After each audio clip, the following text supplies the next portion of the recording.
Welcome to the stage, Mr. John Birney.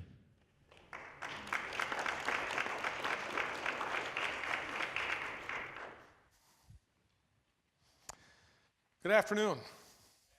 If I told you that as a parent your primary responsibility was to ensure that your children's health, safety, and education were successful, I doubt I'd get too many who would argue with me.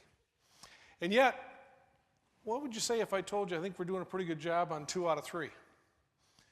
Pretty clear if you look over the last 100 years that health and safety we've made tremendous strides. But you know, when it comes to education, we haven't.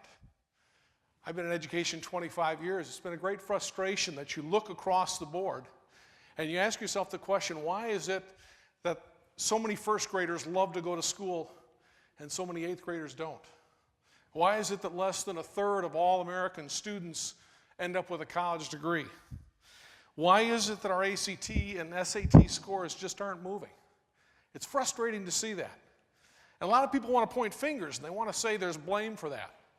And they'll point to unions and public schools and the millennial generation and parents and all kinds of things. Probably the Russians are going to be blamed nowadays. But realistically, that's not really the issue. Those may be factors. But I'm going to tell you that the great challenge that education have is how it was designed to begin with.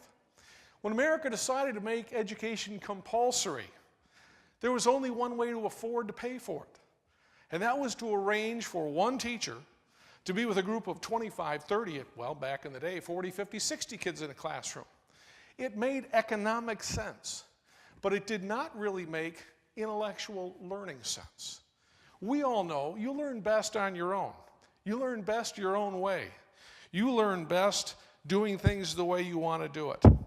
That's not how schools work. In fact, if you think about Henry Ford, his famous line about you can have any color you want as long as it's black, that's kind of how education has offered itself to students for many years.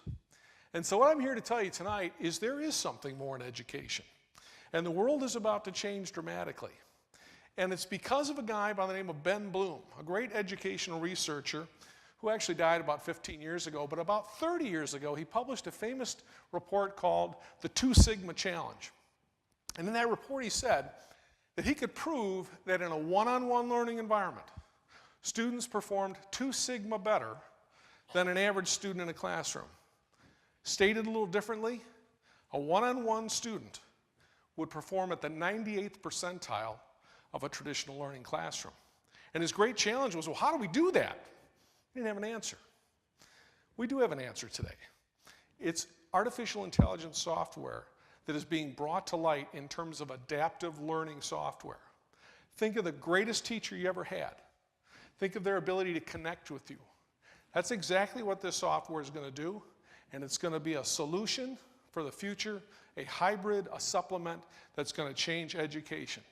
And I would encourage all of you that there's something more coming, and you should explore it, called adaptive learning software. Thanks so much.